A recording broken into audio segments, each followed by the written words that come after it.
Significa dare la propria disponibilità sempre, in qualche maniera, in maniera nobile, dico, essere un soldato pronto per preparare il bagaglio e dire va bene, ci sono. Questo è successo nel nostro partito e quando mi è stato chiesto, e con me anche alla collega Bernadette Grasso, di avere 2 donne in lista e che fossero anche l'espressione della deputazione regionale, io e la collega Grasso abbiamo detto subito ci siamo e oggi ci siamo tutti insieme. Questo insieme deve caratterizzare una campagna elettorale che, come bene ha detto prima l'assessore onorevole Di Mauro, deve servire e deve essere di tutti. Non è una campagna elettorale o un successo o un insuccesso che caratterizza solo Margherita, ma che sarà la battaglia e la campagna elettorale di tutti. Voglio ringraziare l'onorevole Lombardo, il presidente Lombardo, per questa apertura e questa disponibilità che ha dato, l'ho sentito telefonicamente, che ha dato sulla mia persona e mi rendo perfettamente conto, carissimo onorevole Di Mauro, cosa vuol dire per un partito che si è confederato con Forza Italia,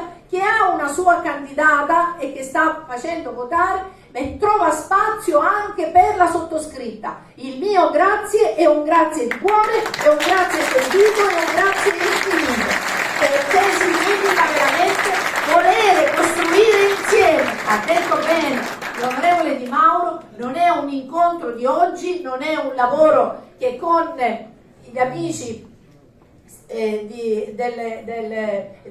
con gli amici autonomisti stiamo facendo, ma è un lavoro che inizia oggi e che si proietta verso il futuro e questo mi porta a ringraziare ancora di più. Un grazie lo voglio dire all'onorevole Fontana per le parole che ha detto, l'onorevole Fontana che tutti sapete grande portatore non solo di voti e di consensi ma anche di idee all'interno di questo partito nella provincia di Agrigento. Lo ringrazio per quello che sta facendo, per la sua presenza di oggi, per le parole che ha speso nei miei confronti. All'amico Nuccio Cusumano cosa devo dire? Ancora una volta grazie, perché lo conosco per avere insieme fatto le battaglie locali, per essere insieme in battaglie che sono di territorio. Noi ci accomuna la territorialità, diciamo, di Sciacca e di quella parte del territorio agrigentino, e le battaglie che abbiamo fatto sono battaglie per la sanità, sono battaglie per le terme, sono battaglie per la pesca, sono battaglie per l'agricoltura. Consentitemi di dire che le abbiamo fatte insieme, abbiamo cercato di portare dei risultati.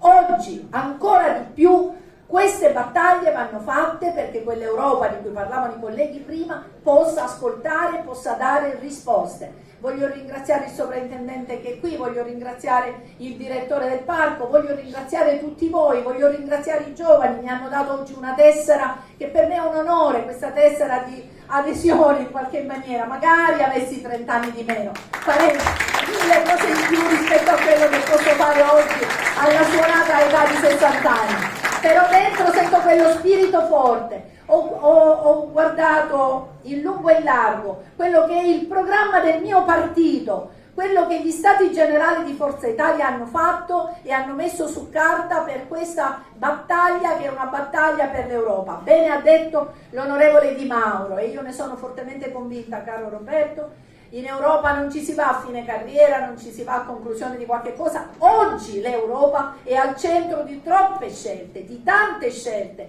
che poi pesano sulle varie nazioni e pesano sulle regioni.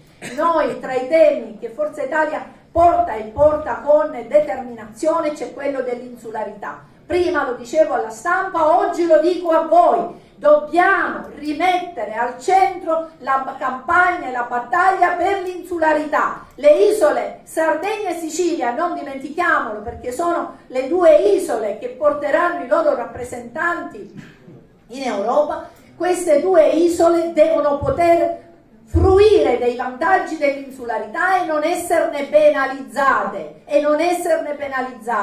Io non lo so se andrò in Europa, so di certo che sarò di pungolo, come ha detto prima Marcello, ogni giorno telefono per risolvere un problema. Sì, telefonerò 1000 volte al giorno finché i problemi dei miei siciliani, i problemi dei miei cittadini, i problemi della mia provincia non vengono risolti e trovino soluzione.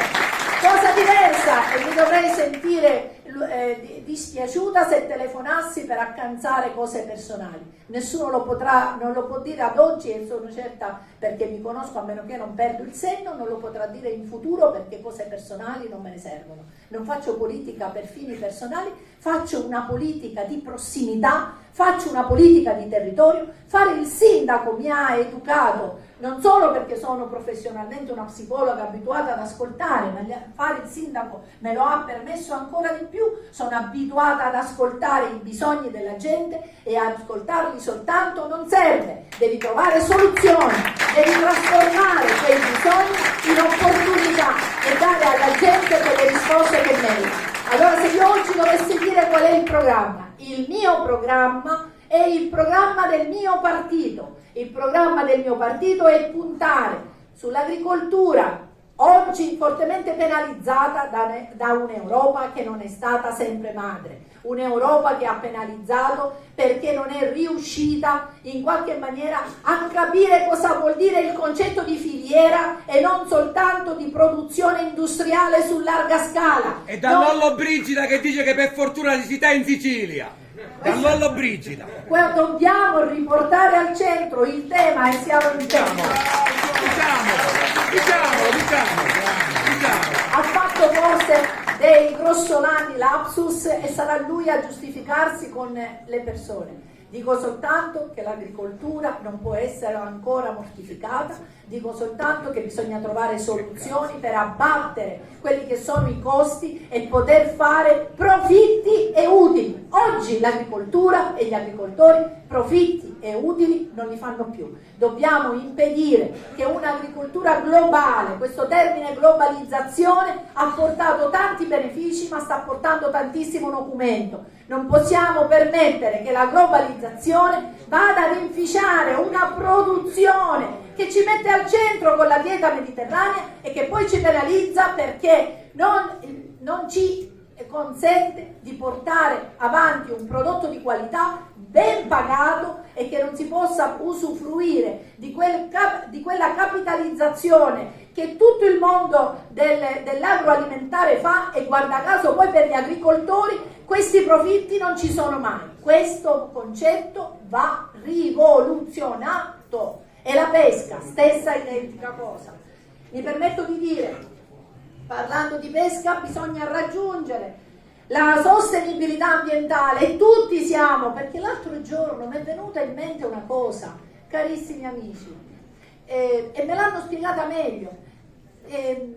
Noi di centrodestra, o più a destra, o meno a destra e più a sinistra, non siamo ambientalisti, e quindi queste campagne sono solo della sinistra perché è ambientalista. Bene, l'ecologia appartiene a tutti, il Papa l'ha detto in diverse lingue e appartiene pure alla mia fascia politica.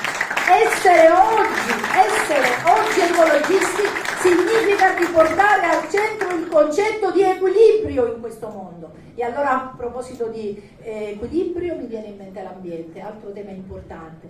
Non possiamo immaginare, e lo voglio dire con le parole di un mio, non so, estimatore, che oggi me l'ha scritto nella pagina social, e io l'ho voluto